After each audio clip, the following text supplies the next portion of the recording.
Hey everybody, and welcome back to our channel. In today's video, we are going to show you how to copy a plan here in Microsoft Planner. Let's begin. Now, the first thing that you need to do is to log in using your credentials.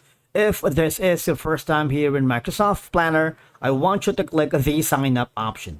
And from here, just follow the on-screen instructions and you're good to go.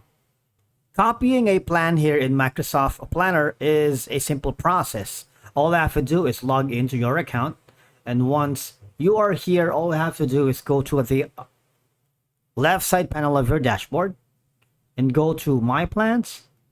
Now you see these are going to be the plans that I have been working with. All right.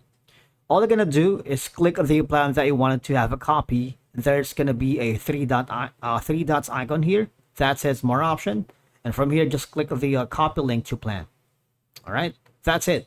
Link copied to, and then you might want to click on the open right here.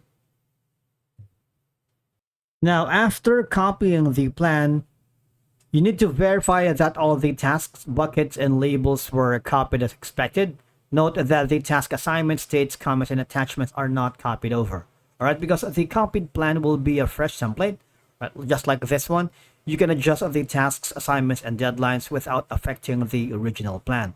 I believe it is very helpful for recurring projects or setting up standardized project templates.